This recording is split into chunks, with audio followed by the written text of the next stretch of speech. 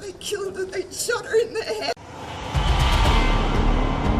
Israel के खूंखार हमलों पर अमेरिका के दोहरे मापदंड को देखकर ही तुर्की अब इजराइल के खिलाफ खुलकर जंग के मैदान में कूद पड़ा है। कुछ रिपोर्ट्स में दावा किया गया है कि तुर्की के हजारों सैनिक, टैंक, तोप और लड़ाकू विमान जंगी तैयारी करने लगे हैं। अब ऐसे में सवाल उठता है कि क्या तुर्की सैन्य तौर पर इतना ताकतवर है कि तुर्की के इस्तांबुल से इजराइल की राजधानी तेल अवीव पर हमला कर सकता है। जानकारों के मुताबिक इजराइल के तेल अवीव से तुर्की के इस्तांबुल की दूरी लगभग 1200 किलोमीटर है। इतनी दूरी तक तुर्की आसमान से इजराइल पर अपने घातक TB2 ड्रोन, फाइटर जेट और मिसाइलों से हमले कर सकता है। पहले आप ये जान लीजिए कि तुर्की और इजराइल की सैन्य ताकत में कौन बाजी मार रहा है।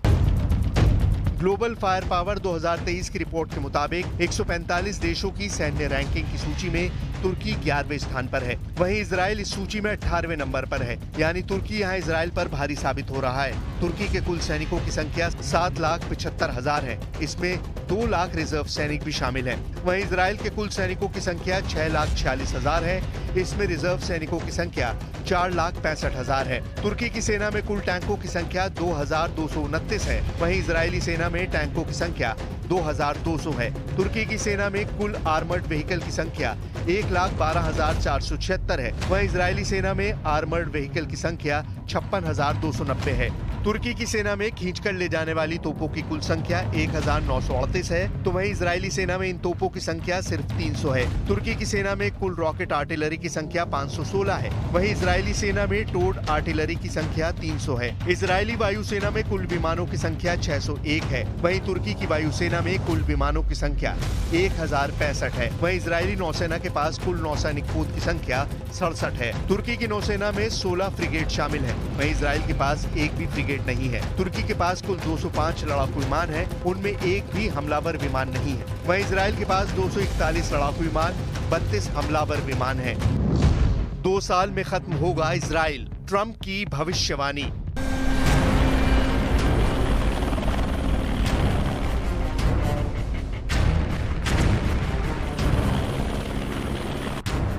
आंकड़ों को देखकर साफ कहा जा सकता है कि इजराइल की तुलना में तुर्की सैन्य लिहाज से जरा भी कमजोर नहीं है। इस वक्त तुर्की मिस्र, ईरान, लेबनान और सीरिया जैसे देशों को एकजुट करने में लगा है। उधर रूस के राष्ट्रपति पुतिन और तुर्की के राष्ट्रपति अर्दोआन गाजा, लेबनान और सीरिया पर हो रहे इजरायली हमलों को लेकर कई गुप्त प्लान बना चुके हैं। दावा तो यहाँ तक किया गया है कि नेटो के कई देशों को पुतिन ने अपनी तरफ मिला लिया है। पुतिन के इस मिशन को पूरा करने में तुर्की का भी बड़ा हाथ माना जा रहा है। नेटो देश होने के बावजूद तुर्की के संबंध रूस से जबरदस्त हैं। यही वजह है कि तुर्की रूस के इशारे पर इजराइल को गंभीर चेतावनी देने लगा है। 41,000 के करीब अब तक फिलिस्तीनी मारे जा चुके हैं। आप इसी से अंदाजा लगा सकते हैं कि इस वक्त अमेरिका में राष्ट्रपति चुनाव में गजा युद्ध और पूरे मिडिल ईस्ट को लेकर पूर्व राष्ट्रपति डोनाल्ड ट्रंप और वर्तमान में अमेरिका की उपराष्ट्रपति कमला हैरिस के बीच भयंकर जुबानी जंग चल रही है। ट्रंप ने तो 2 टूक कह दिया है। कमला हैरिस इजराइल से नफरत करती हैं और अगर कमला हैरिस राष्ट्रपति का चुनाव जीत गई तो 2 साल में इजराइल का वजूद खत्म हो जाएगा। पब्लिक डिबेट में ट्रंप का ये हैरान करने वाला बयान इजराइल के लिए गंभीर खतरे की घंटी है। But when she mentions about Israel, all of a sudden she hates Israel.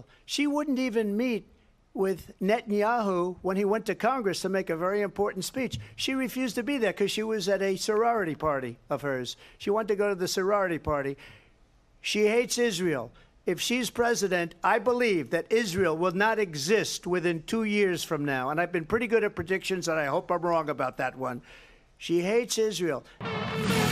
Trump के बयान से आप अंदाजा लगा सकते हैं कि इजराइल गजा युद्ध में बुरी तरह से फंस गया है। अब तो नेटो देश तुर्की भी इजराइल से 2-2 हाथ करने को तैयार है। अब ऐसे हालात में भी इजरायली सेना गजा से लेकर वेस्ट बैंक तक ताबड़तोड़ हमले कर रही है। इधर खबरें ये भी आ रही हैं कि नेतन्याहू ने अपने टॉप कमांडरों को साफ समझा दिया है कि अगर हम सीज फायर करते हैं तो हमास को दोबारा जिंदा और और अपनी ताकत हासिल करने का मौका मिल जाएगा। इसीलिए इजरायली सेना ने पिछले 8 दिनों से गाजा और वेस्ट बैंक